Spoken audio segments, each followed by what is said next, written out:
A ver, hay figuras en la historia que nos dejan rascándonos la cabeza, y el apóstol Pablo es, sin duda, una de ellas.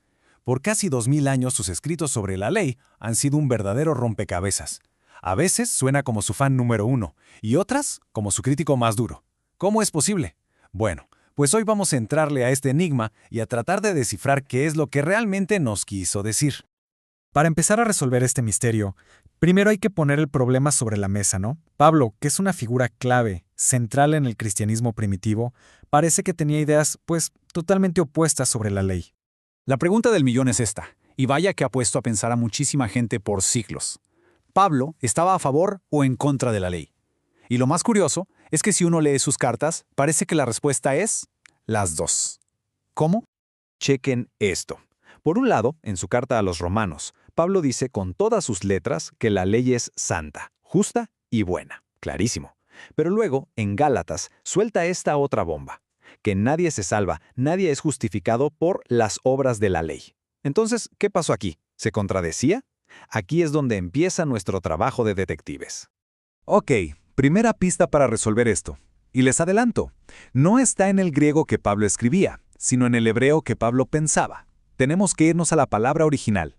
Miren, la clave de todo esto es entender el concepto que estaba en su cabeza cuando decía ley.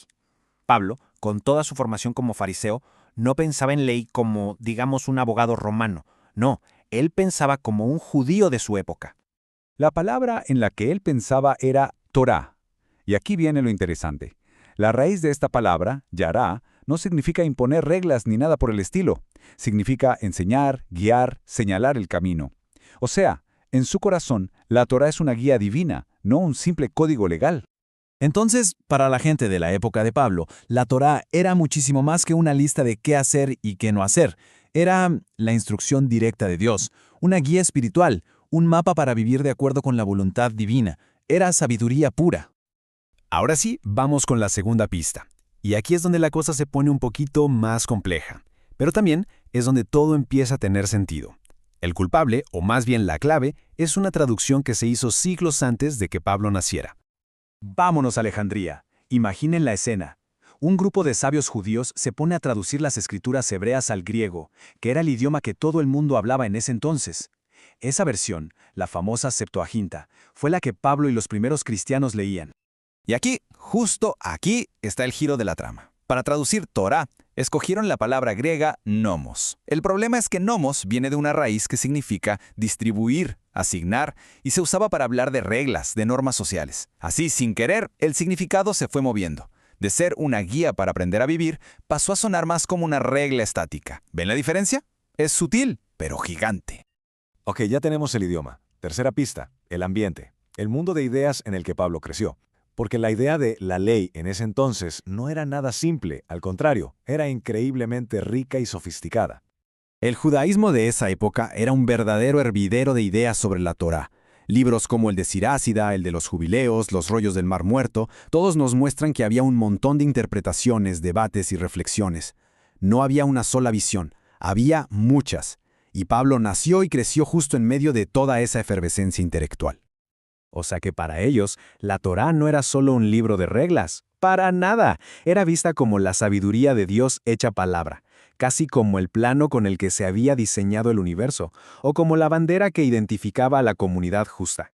Fíjense en esta cita del libro de Sirácida que lo resume perfecto. Pone un signo de igual entre la ley de Moisés y el libro de la Alianza, es decir, la sabiduría divina que le da orden al cosmos. Es una idea muy, muy profunda.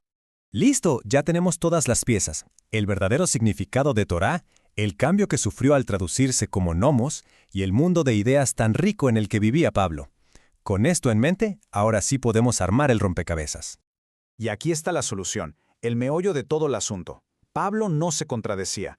Era un pensador súper sofisticado que usaba la misma palabra, nomos, para hablar de tres cosas totalmente distintas según lo que quería explicar en el momento. A ver, vamos por partes. Primero, usaba nomos para hablar de la Torá como tal, la ley de Dios, la instrucción divina que, como él mismo dice, es buena. Segundo, usaba nomos para referirse a la ley del pecado. ¿Qué es eso? Es el efecto que tiene esa ley buena cuando choca con la debilidad humana. Solo sirve para mostrarnos en qué fallamos, pero no nos da la fuerza para cambiar. Y tercero, hablaba de la ley del Espíritu, o sea, la Torá ya no como algo externo, sino cumplida desde adentro, por una transformación del corazón.